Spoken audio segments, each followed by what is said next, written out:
ఈ రోజు మనతో పాటు ప్రముఖ క్రిమినల్ అడ్వకేట్ విజయలక్ష్మి గారు ఉన్నారు. నమస్కారం మేడం. నమస్తే అండి. మేడం, మనం ఈ మధ్యన అంటే దేవాదాయ శాఖలో ఒక ఆఫీసర్గా పనిచేస్తున్నటువంటి శాంతి అన్న ఒక వాళ్ళ హస్బెండ్ అనమాట మదన్ గారు ప్రెస్ మీట్ పెట్టి చాలా ఇబ్బంది పడి కొన్ని విషయాలు చెప్తున్నాడండి. విజయసాయి రెడ్డి గారిని కొన్ని ఆరోపణలు చేశారు. లేదంటే సుభాష్ గారిని, ఆయన ఒక పబ్లిక్ ప్రాసిక్యూటర్ అనుకుంటండి. వీళ్ళిద్దరిలో తన అమెరికాలో ఉన్నప్పుడు తన భార్య శాంతి ఒక అబ్బాయిని ప్రసవించింది, డెలివరీ అయ్యింది. ఆ అబ్బాయి తండ్రి ఎవరో నాకు తెలియాలంటున్నారండి. ఇది ఎలా చూద్దాం ఉంటారు ఈ కేసు మేడం? ఒకటండి, ఇదేంటి అంటే చట్టం ప్రకారం ఏంటిది? చట్టం ప్రకారం తెలుసుకోవాలి. అతను మదన్ అడుగుతున్నాడు, ఆ పిల్లోడు తండ్రి ఎవరో నాకు తెలియాలని. ఎవరిని అడుగుతున్నాడు? దేవాదాయ శాఖ కమిషనర్ అడుగుతున్నాడు. నాకు న్యాయం కావాలి అని ఎవరిని అడుగుతున్నాడు? ముందు ఒక లెటర్ రాసి మీడియాని పెట్టి ప్రెస్ మీట్ పెట్టి చెప్పి మీడియా న్యాయం చేయగలదా? ప్రజల దృష్టికి తీసుకొచ్చాడండి. ప్రజల దృష్టికి తీసుకురావడం కరెక్టే. మీడియా ఎప్పుడు వాళ్ళని ప్రజలకు దృష్టి తీసుకురావాలంటే ఇతను వెళ్ళి నాకు న్యాయం కావాలి అని ఫస్ట్ ఎవరికి కంప్లైంట్ చేయాలి? పోలీస్కి కంప్లైంట్ చేయాలి. లేదు ఇలాంటి మీరు చేయలేరు, కోర్టుకి వెళ్ళి డైరెక్ట్గా ప్రైవేట్ కంప్లైంట్ వేసుకోవాలి. నా భార్య మీద నాకు అనుమానం ఉంది, ఆ కొడుకు నాకు పుట్టలేదు, సో కాబట్టి నేను అమ్మాయికి డైవర్స్ ఇద్దాము అనుకుంటాను, అంతే తప్ప నేను ఇలాగా మీరు డిఎన్ఏ టెస్టులు కావాలి, నేను తండ్రి కాను, అది అన్నది ఆ మొగుడు పెళ్ళాలి ఇద్దరు నిర్ధారించుకోవాలి. ఇది 4 గోడల మధ్య జరిగింది. ఇలాగ మనం చేసుకుంటూ పోతే ప్రతి పిల్లలకి ఇప్పుడు డేట్ ఆఫ్ బర్త్ సర్టిఫికేట్ లాగా డిఎన్ఏ సర్టిఫికేట్ ఇవ్వాల్సి వస్తుంది. ఈ పిల్లాడు నా మొగుడికే పుట్టాడు అని కొత్త చట్టాలు తీసుకురావాలి. ఇది సాధ్యం కాదండి. ఇది సాధ్యం కాదు. మరి నువ్వు నీ కొడుకే కాదు అని నువ్వు అనుకుంటున్నప్పుడు మీడియా వాళ్ళు ఆడుకోవడంలో తప్పులేదు. ఎలిగేషన్స్ మళ్ళీ ఎవరి మీద పెట్టాడు? పోనీ అటు ఇటు ఎవరి మీద పెట్టలేదు. విజయసాయి రెడ్డి మనకేం చుట్టం కాదు, నాకు అసలు చుట్టం కాదు, నేను ఆయన ఎప్పుడు చూడలేదు. కాకపోతే ఆయన ఒక reputed person, political leader. Vijayasai Reddy గారిని ఈ అమ్మాయి ట్రాన్స్ఫర్ కోసం ఏదో దాంట్లో అడిగాడు, విజయవాడ నుంచి వైజాగ్ ట్రాన్స్ఫర్ చేయండి అండి, మా పిల్లలు అక్కడ ఉన్నారని. నువ్వు అతన్ని అడిగేవు అంటే నీకు వాళ్ళకి గుడ్ రిలేషన్షిప్, మీకు ఎప్పటి నుంచో రిలేషన్ ఉంది, ఫ్యామిలీ రిలేషన్ లాగే ఉంది. నువ్వు ట్రాన్స్ఫర్ చేయించుకుంటున్నావు శాంతిని అని సింగిల్ అంటే శాంతి మా భార్య అని కాకుండా శాంతి అని ఉపయోగించాడు. అక్కడ ఉపయోగించినప్పుడు మీకు ఇద్దరికి దగ్గర సంబంధాలే ఉన్నాయి. నీకు ఆ సంబంధాన్ని పెట్టుకొని అనుమానం పెట్టాడు. అది అవునా కాదా అని ఆ అమ్మాయిని అడగాలి, అంతేకాని తీసుకెళ్లి రోడ్డు మీద పెట్టడం ఏంటండి? ఎవరిచ్చాడు వీడికి హక్కు?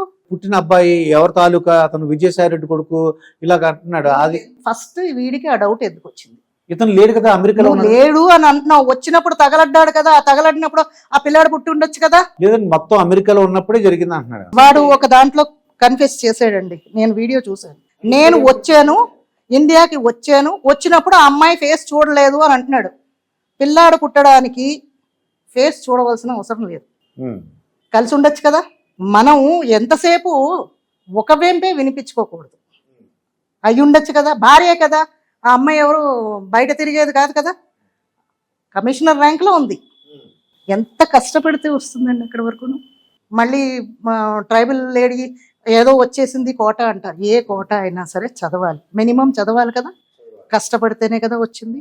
ఆ ర్యాంకులో ఇప్పుడు ఇదే సేమ్ ఎన్నో జరిగాయి. మళ్ళీ ఇప్పుడు అతను అమెరికాలో ఉన్నప్పుడు ఇదేంటి నేను ఇక్కడ ఉన్నాను కదా, నీకు మధ్యలో వచ్చాడు అంటే అది కదండి. అతను అమ్మాయి ఒప్పుకుందండి, నేను IVF చేయించుకున్నాను, ఒక డోనర్ తీసుకున్నాను చెప్పిందంట. అవును, డోనర్ తీసుకున్నాను అని చెప్పింది కదా. మరి ఇంకనేమి, మరి విజయసాయి రెడ్డిదే ఎందుకు అనుకుంటారు? అయినా ఒకటండి, అతను ఏజ్ ఎంత? ఆ ఏజ్ లోని అంటే ఒకటి స్పెర్మ్ కౌంటింగ్ తక్కువ ఉంటుంది, పిల్లలు పుట్టే ఛాన్సెస్ ఉండదు. ముందు 2 ఆడపిల్లలు ఉన్నారండి. 2 ఆడపిల్లలు ఎవరికి పుట్టారు?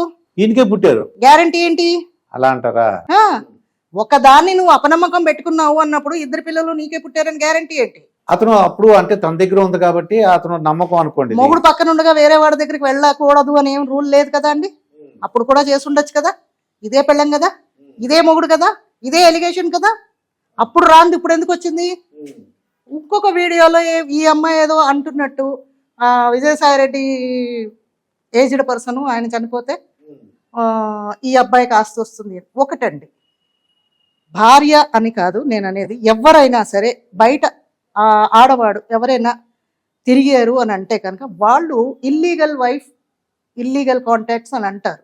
కానీ ఈ ఇల్లీగల్ కాంటాక్ట్స్ లో పుట్టిన పిల్లలు మాత్రం ఇల్లీగల్ కాదు, కాదు, లీగల్. లిజిటిమేట్ చిల్డ్రన్స్ ఉండరండి, ఇల్లిజిటిమేట్ చిల్డ్రన్స్ ఉండరు, లెజిటిమేట్ చిల్డ్రన్స్ అంటాం మేము. అంటే వాళ్ళు లీగలైజ్డ్ పిల్లలు, నీ రక్తం పంచుకుని పుట్టారు కాబట్టి నీ ఆస్తిలో వీడికి హక్కు ఉంటుంది. ఇప్పుడు డిఎన్ఏ టెస్ట్ అడుగుతున్నారండి. డిఎన్ఏ టెస్ట్ అసలు ఏంటి ప్రొసీజర్? డిఎన్ఏ టెస్ట్ చేయాలంటే కోర్టు దగ్గరికి వెళ్ళి ఏం చేయాలంటే ఇతను మదన్ ఏం చేయాలండి? ఫస్ట్ ఒకటండి, వీళ్ళు ఏంటంటే నాకు అనుమానంగా ఉంది, ఓకే, నా భార్య నాతోటి సవ్యంగా ఉండట్లేదనో లేకపోతే ఇలాగా తప్పుడు అంటే తను అమెరికాలో పూర్తిగా 2 years అమెరికాలో మీరు ఓకే అక్కడ ఉంటున్నది ప్రూఫ్స్ తీసుకొచ్చి ఇక్కడ డెలివరీ టైము, కన్సీవ్ టైము ఇవన్నీ పెట్టి ఆ అమ్మాయి మీద కేసు వేయొచ్చు. నన్ను చీట్ చేసింది అని ఈ అబ్బాయి కేసు వేసుకోవాలి. వేసుకున్న తర్వాత ఏవో కొంత లెందీ ప్రాసెస్ ఉంటుంది, ఆర్గ్యుమెంట్స్ అవి ఉంటాయి, ఎగ్జామినేషన్ ఉంటుంది. ఇవన్నీ అయిన తర్వాత కోర్టుని వీడు కనుక అడిగితే, పిటిషన్ పెట్టుకుంటే పర్మిషన్ ఇస్తుంది డిఎన్ఏకి పంపమని. ఒప్పుకుంటారు, కొన్ని సందర్భాల్లో ఒప్పుకుంటారు. అక్కడ ఎలిగేషన్ పెట్టింది కూడా వేరే వాళ్ళ మీద కాదు కదా. ఇప్పుడు 2 persons ఉన్నారు అంటున్నారు. ఒక అతను రెడీ అంటున్నాడు, సుభాష్ రెడ్డి నా మీద నేను రెడీ, నేను వచ్చేస్తాను అంటున్నాడు. అవును, విజయసాయి రెడ్డి గారిని అప్పుడు కోర్టు ఏమంటదండి? కోర్టు మిమ్మల్ని ఎవరిని అడగదండి, అమ్మా వస్తావా అని అడగరండి. వాళ్ళు ఆర్డర్ వేస్తారు, కోర్టు ఆ బ్లడ్ శాంపిల్స్ తీసుకెళ్తారు, డిఎన్ఏ టెస్ట్. విజయసాయి రెడ్డి గారిని ఎవరైనా అక్కడ ఎవరైనా సరే ఒప్పుకుంటే కోర్టు కనుక ఆర్డర్స్ వేసింది అంటే అప్పుడు కంపల్సరీ రావాల్సింది, ఎవరైనా రావాల్సింది. అప్పుడు ఒకవేళ డిఎన్ఏ టెస్ట్ విజయసాయి రెడ్డి గారిదే అని తెలిసింది అనుకోండి, అప్పుడు ఆ కుర్రోడికి ఏంటంటే ఆస్తులు ఇప్పుడు ఆస్తి కోసం గొడవ పెట్టుకుంటున్నారు అంటే డైరెక్ట్ పిటిషన్ వేసేయచ్చు కదా. ఓకే, వీడు నీకే పుట్టాడు, ఎందుకంటే కన్నది వాళ్ళకేనని ఈ అమ్మాయికే తెలుస్తుందండి, తల్లికి తెలుసు కదా. ఈ వీడు నీ కొడుకే కాబట్టి నువ్వు ఆస్తి అంటే ఇవ్వడా, ఇంత రచ్చ చేయవలసిన అవసరమా? వాళ్ళ ఉద్దేశం ఏంటి అనేది తెలియట్లేదు. ఈ ఇద్దరు కొల్యూటై చేస్తున్నారా మొగుడు పెళ్ళం? అలా కూడా మరి ఆలోచించాలి కదా. ఈ అమ్మాయి ఫోన్ చేసింది ఎవరికి? మొగుడికే. నాకు ఇష్టమే అని అంటున్నాడు. ఇన్ని చేసినా నేను భార్యను ఏమైనా విడాకులు తీసుకుంటాను అని ఏమనట్లేదు కదా. ఇద్దరు కుమ్మక్కై ప్లాన్ చేస్తున్నారు, పెట్టచ్చు. పెడితే అప్పుడు ఏమవుతుంది? అప్పుడు ఆయన పరువు పోతుంది కదా. ఆయన పరువు పోతుంది. డిఎన్ఏ టెస్ట్ ఒప్పేసుకుంది అనుకోండి, ఒప్పుకుని ఒకవేళ అతనిది కాదు అని తెలిస్తే మాత్రం వీళ్ళకి మాత్రం వాయింపే. కానీ అవునని తెలిసింది, ఎందుకంటే వీళ్ళు ప్లాన్డ్ గా ముందే ప్లాన్ చేసుకున్నారు అనుకోండి. అవును అని తెలిసిన తర్వాత మనం ఏం ఉండవండి, మీడియా దాకా రాదండి. ఇంకా అక్కడ అయిపోయింది, కోర్టులో ఒప్పుకుంటాడు, ఏదో ఉంటుంది. ఇప్పుడు ఏమి అడల్టరీ ఏం తప్పు కాదు కదా, సుప్రీంకోర్టు ఆర్డర్స్ ఇచ్చింది. మీ చావు అంటున్నారు కదా, దాన్ని తీసుకెళ్లి మనం కోర్టులో పెట్టవలసిన అవసరం లేదు. ఆల్రెడీ మీకు ఇచ్చేసారు స్వేచ్ఛ, మీరు ఎలాగైనా ఉండొచ్చు. అంటే హస్బెండ్ ఉండగా వైఫ్ వెళ్ళొచ్చు, వైఫ్ ఉండగా హస్బెండ్ కూడా ఇంకొక అమ్మాయితో ఉండొచ్చు. వెళ్ళట్లేదా? ఎంతమంది వెళ్ళట్లేదు? ఇది వరకు ఏంటంటే మనకి ఇండియన్ కల్చర్లో సెకండ్ మ్యారేజ్ లేదు, అందుకని ఇప్పుడు ఏం తీసుకొచ్చారు? సహజీవనం అంటే ఏంటి? తిరుగుబోతు వాళ్ళు వైశ్యాల కిందే లెక్క. దాని ఆ పేరు ఏమో పాపం చెడ్డ పేరు ఇచ్చారు. ఇప్పుడేమో దీని సహజీవనం, అడల్టరీ అని కోర్టు భాషలో ఇచ్చారు. ఏదైనా తప్పేనండి. సుప్రీంకోర్టుకి ఆర్డర్ ఇచ్చిన తర్వాత ఇంకా ఇలాంటి ఏం చేస్తుంది కోర్టు? ఈ కేసులే ఎక్కువైపోతున్నాయి. రోజు కోర్టులు నిండిపోతున్నాయి, పోలీస్ స్టేషన్లు నిండిపోతున్నాయి. దానికి ఏదో సొల్యూషన్ చేయాలి కదా. అందుకని ఇంకా తప్పు లేదురా బాబు అంటే కనీసం మరుగుగా అయినా చేస్తారు, లేకపోతే విచ్చలవిడిగా చేస్తున్నారు.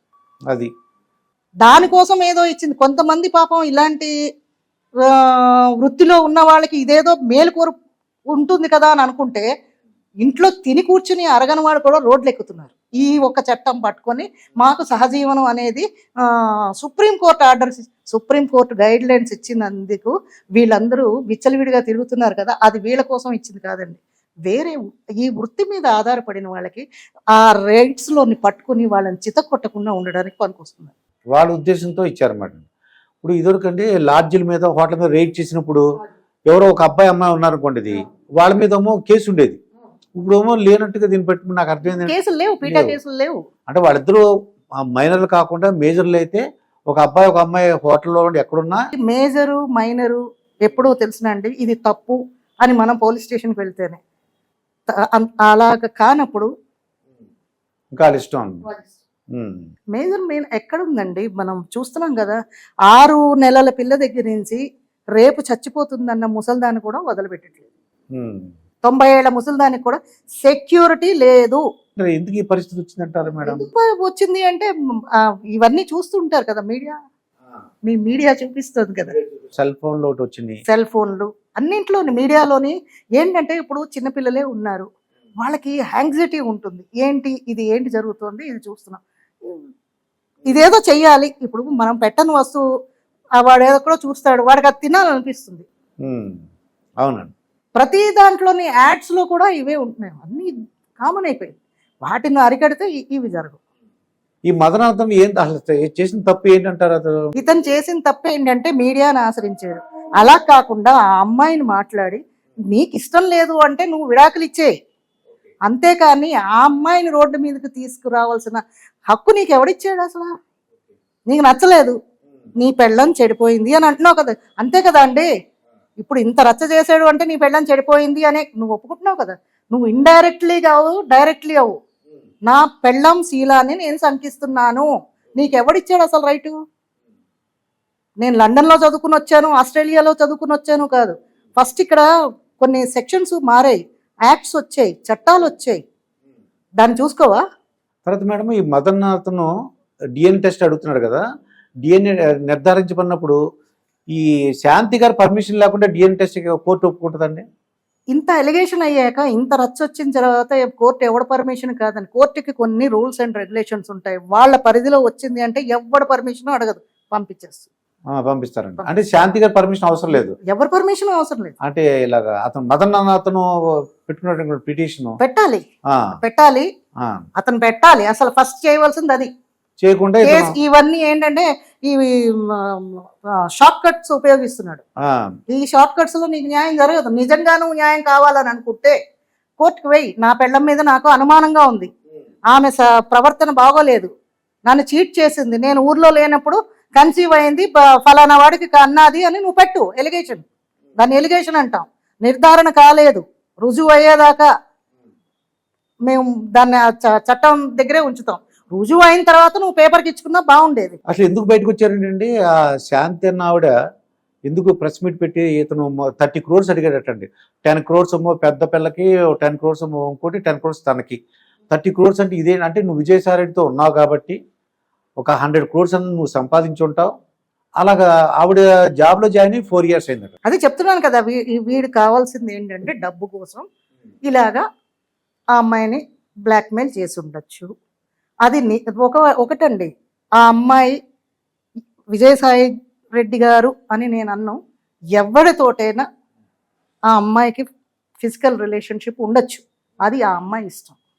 ఆ అమ్మాయికి కొన్ని హక్కులు ఉన్నాయి, ఎవరితోటైనా సహజీవనం చేసే హక్కు ఉంది. పిల్లలు కూడా కనొచ్చు అనమాట. వెళ్ళినప్పుడు పిల్లలు ఎందుకు కనకూడదు? నాకు పెంచే స్తోమత ఉంది అని అన్నప్పుడు కంటారు, ఎవరిని అడిగి కనవలసిన అవసరం లేదు. ఇది ఎంతవరకు అంటే గుమ్మం లోపల ఉన్నప్పుడు సంసారం అండి, ఇది గుమ్మం బయటకు వెళ్ళిపోయిన తర్వాత ఇంకా అది సంసారం కింద లెక్క రాదు. అది అంటే డిఎన్ఏ సుభాష్ అతను ఏంటంటే నన్ను ఓకే నేను రెడీ, నేను ముందుకు వస్తానండి. విజయరెడ్డి సార్ గారు అలా అంటలేదు అంటారు మీడియా వాళ్ళు. ఆయన వచ్చి నాకు సంబంధం లేదు, నన్ను కూడా డిఎన్ఏ టెస్ట్ చేసుకోండి అని ఎందుకు అంటలేదు అంటారు వీళ్ళు మీడియా వాళ్ళు. వాళ్ళకి ఏం సంబంధం ఉందో మనకు తెలియట్లేదు కదా. వీళ్ళ మాటల్లో మనం చూసాం కదా, విజయసాయి గారిని నేను ట్రాన్స్ఫర్ అడిగాను విజయవాడ నుంచి, అది అంత ఆషామాషి కాదు అని అన్నారు. విజయసాయి రెడ్డిని ఎందుకు అడగాలి? నీకు అతనికి ఈ అమ్మాయికి అనుమానం ఉన్నప్పుడు నువ్వు నిజంగా కరెక్ట్ పర్సన్ అయితే అతన్ని ఎందుకు అడుగుతావు? ఇంకెవరు ఊర్లో లేరా మినిస్టర్స్? వేరే వాళ్ళని అడగచ్చు కదా, ట్రాన్స్ఫర్ కోసం అర్జీ పెట్టుకోవచ్చు కదా. నా పిల్లలు అక్కడ ఉన్నారు, లేకపోతే మా అత్త మామ ఓల్డేజ్ వాళ్ళు, వాళ్ళని నేను చూడాలి అని ఈ అమ్మాయి పెట్టుకోవచ్చు కదా. ఆయన్ని ఎందుకు అడగాలి? ఎందుకంటే ఆయన ఫ్రెండ్. అదొకటి విశాఖపట్నం ఇన్ఛార్జిగా ఉండేవారట. అదే చెప్తున్నాను, ఏది what ever it may be, ఆయన తోటి వీళ్ళకి గుడ్ రిలేషన్షిప్ ఉంది. సో అది ఇలాగ యూస్ చేసుకున్నాడు, లేదు ఆ అమ్మాయి ఏదో యూస్ చేసుకుంది అనుకోండి, అది వాళ్ళ ముగ్గురు కూర్చొని మాట్లాడుకోవాలి అంతే తప్ప ఆ అమ్మాయిని ఇప్పుడు అసిస్టెంట్ కమిషనర్ ర్యాంకులో ఉంది. ఇప్పుడు వీళ్ళు ఇద్దరు కలిపి, ఇప్పుడు విజయసాయి రెడ్డి గారు ఆడుకున్నాడా లేదా మనం పక్కన పెడదాం, మొగుడు ఆడుకుంటున్నాడు, అందరూ ఆడుకున్నట్టే కదండి ఆ అమ్మాయి జీవితంతో. ఇప్పుడు ఆ అమ్మాయి ఈ జాబ్ కంటిన్యూ చేయగలదా? ఇది క్వశ్చన్ మార్క్.